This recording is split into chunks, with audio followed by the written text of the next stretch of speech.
circus, but I don't like caged animals. Oh, it's helpful. Snowing. Okay. We finally spent a gift certificate that was won at the bar. Tom won it and gave it to us. Is that right? Mm-hmm. They're doing like meat raffles, but then for that one it was like Jensen's Foods. Okay, I didn't need to say the name, I suppose. It was a gift certificate for a local market, and it had been sitting on our fridge for a while now. It's a winter wonderland. Now we have to go get water and coffee. Welcome to Minnesota in mid-November. We woke up this morning and it was 15 degrees outside. The high today is 19. And the warmest it's going to be is actually tonight at midnight when it's going to hit 20. And then tomorrow the temperature drops again. Tomorrow night's low is going to be right around 7, so it's going to be really cold. But we're just going to do a little bit of filming this next couple of days to show you what it kind of takes to get an RV to have running water and work in temperatures below 20 degrees. First thing you'll notice is that my feet are nice and toasty right next to our buddy, one of our biggest parts of our winter weather arsenal. You can see I have a towel under him, and that's to catch the moisture that comes off of that. We also do have a dehumidifier that I'll run in front of this blanket sometimes. My dog chewed through the cord though, so I gotta repair or replace it. Thanks, Bella. Here's our Lasco. We bought him last year. We got this from Amazon, or did we get this from Walmart? Neither. From... I bought it, but it wasn't. Oh, okay. It's like maybe Lowe's, no. We were looking for low wattage heaters. This thing's a 1200 watt heater, but it has a low setting of 750 watts, and this is what we run it on. So it runs on low pretty much all winter. Puts out really good heat on low. Basically this whole section is putting out heat, which is a lot better than some of those smaller heaters that you can get. It does have a thermostat and an oscillation, but the thermostat only works on high, so we don't really ever use it. And the oscillation, we don't ever use that too, just because it's extra power that we don't necessarily need to use. Between the buddy and this Lasco, we can usually stay pretty warm in here, down to about 15 degrees. Here is the biggest control panel, and you guys have seen this before if you've watched our videos. But here's the temperature inside. We've got about 68 degrees. We just woke up. 25 under in the generator room and 29 on the side of the bus. It means that we're losing roughly 10 degrees of heat just to the sidewall. Here's the temperatures inside of my basement. So you can see it's 52 in my wastewater bay and 51 in my freshwater bay. And I got the humidity nice and under control. That's the most important part. When it starts getting really cold, I have to keep those side bays above 50 degrees. Once it gets below 15 degrees, if I leave these bays lower than 50, the freshwater fill will actually freeze and I'll lose water pressure. Water heater, our water heater is sort of acting up right now. It only cycles once or twice and then it kind of goes out. Audrey has to get up sometimes in the middle of the night and click it on when it gets really cold. Let's see if it'll turn on right now. Yeah, see, we still have hot water, so I'm not that worried about it. If this continues like that, I might have to go out and take a look at it to get it to refire. But I know there's still hot water in the tank, so I'm not worried about that. We lose a lot of heat from this door. Hi, Billy. Hang on.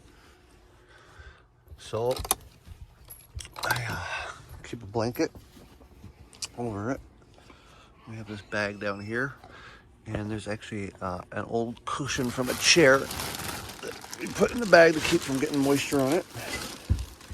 Keeps the cushion from going bad, getting ruined. It's not usually this cold this time of year.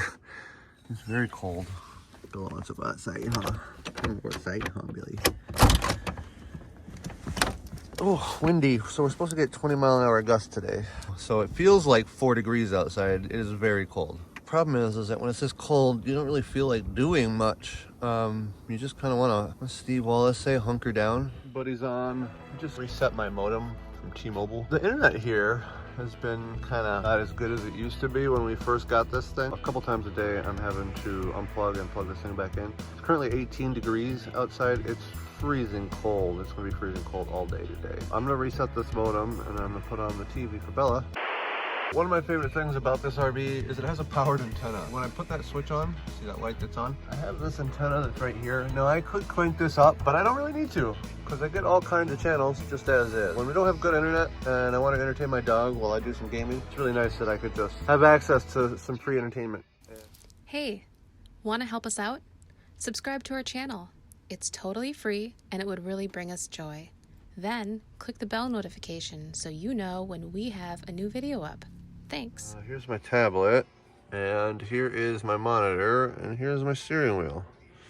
So here's my gaming setup as of right now. I just reset this tablet because it wasn't getting the best internet. You can see the temperature right now, it's 18 degrees. That's why I'm doing this, so we're gonna tune some cars.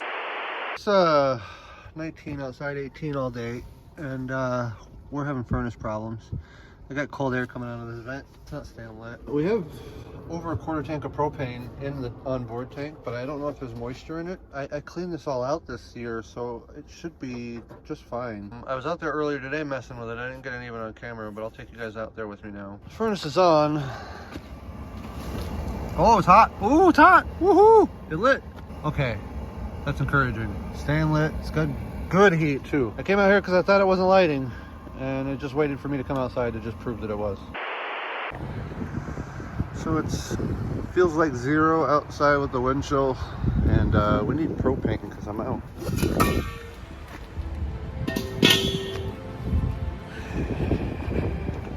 That's why I get them refilled here. They're just a little bit cheaper. It's like 22, 23 bucks if I just want to exchange it. This will last me probably about 4 or 5 days in this kind of weather. I go through about 3 or 4 of those 1-pound bottles that I refill off of the 20-pounder. I'll show you how I do that next. I'm gonna take you guys with me. There's some lamps down there I don't want to break, but I'm gonna take you guys with me. I'm gonna get that propane out of there, and I'm gonna refill the 1-pound containers that I have for the buddy heater inside. I'm gonna show you how I do that. Goes out in the yard. I'll exercise today in the cold. The first thing I'm gonna suggest when you're doing anything with propane in the cold is to get yourself a nice set of gloves. I don't know how many times I've been messing around with this stuff, and that cold stuff gets on your hands, it freezes really fast. So here's what we got. I got 4 canisters that I'm filling today. I got my refill hose that I got off of Amazon, and I got myself a set of, what do they call these things, forceps or something. So first thing I'm gonna do is I'm gonna take this hose right here, and I'm just gonna screw it right into this opening, nice and tight. Next thing you want to do is make sure that this valve right here is clicked into the off position. You don't want to open the valve on the tank if this thing is open, because it'll just start bleeding out into the atmosphere and wasting all your precious propane, which you don't want. So make sure that's nice and closed. Next thing you're gonna do is you're gonna turn this on. Billy is very patient over there in the cold. I'm gonna flip this tank over, upside down. See that, got that tank nice and flipped? What's this gonna do is gonna take all the gas, it's gonna shove it down there to the bottom so we get a good fill. This next part is pretty straightforward. Just take this can, screw it in there. So actually, before you even do that, what you wanna do is you open, I'd like to do is I just open this until you see that juice start to come out. Once that juice starts to come out, you know you've purged the line, so there's no air in it. So your standard stuff. Get that nice and tight. I'm just gonna open that valve, and now you can hear that tank start to fill. So these things have all been sitting inside the RV, and they're way warmer than the atmosphere and that propane inside of there. So we're not gonna get a full fill from doing this, and that's one of the big problems with filling your own tanks. That's where these things come into play, these little forceps here. So I'm gonna show you how to use these things to actually get a fuller fill on these little 1-pound tanks from your 20-pounder. The first thing that I'll do, you'll hear it start to slow down. So I'll just pick this up, and I'll give it a good shake. Just 1, I want to see how light it is, and 2, just mixing it up like that gets a little bit extra charge in there. If I just disconnected that right now, I'd probably have like a quarter of a tank in that little gallon. Would maybe get me, I don't know, 45 minutes to an hour with the buddy. So we want to fill this tank all the way up. I'll show you how to do that. This is pretty simple. First step is don't slip and fall on the ice.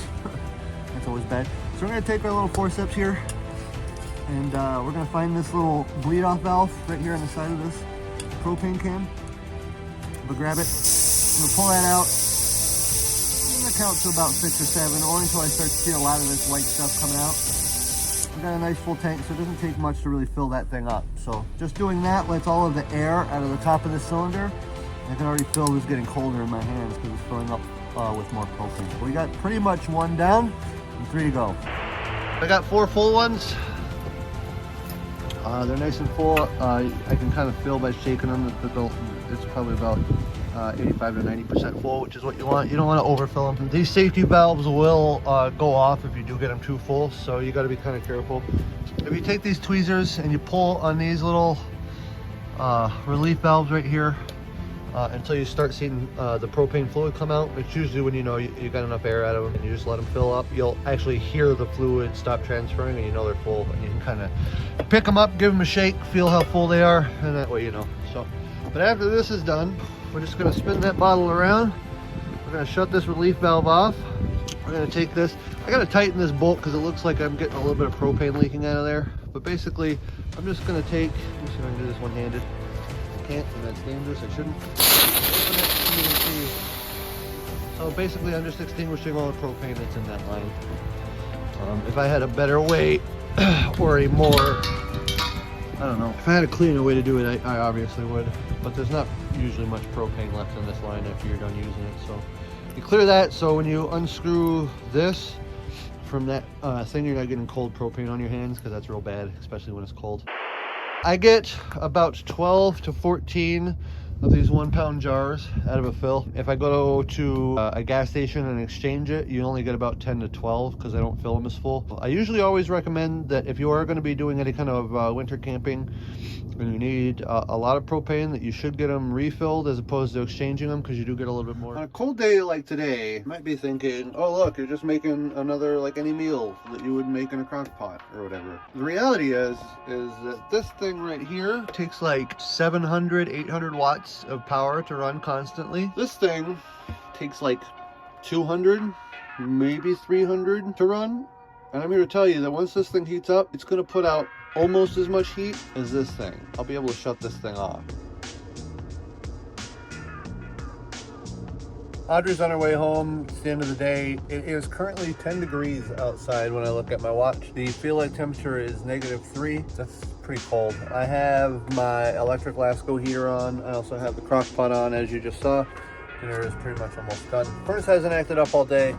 Whatever was going on with it yesterday, it is apparently cleared up, and I'm glad, because we definitely need the heat tonight. We're doing all this on 15 amps. I want to clarify that. Give you guys a little bit of a readout. What's going on right now is everything above the living space of the RV is being run off of the 15 amp extension cord that I have plugged into the side of the RV. I also have 2 light heaters, so basically heat lamps, one in the wastewater bay and one in the freshwater bay. And I also have a small 400 watt desk heater that's hooked up to a thermostat, and that runs whenever it gets below 35 degrees in the freshwater bay. All of that has been running most of the day. It's draining my battery here slowly. What's going to happen is tomorrow, once it warms up a little bit during the day and it doesn't need all of that current, it'll actually start charging those batteries back up. And all of that is done so that we can actually stay really warm, and I don't have to sacrifice heating either the basement or up here.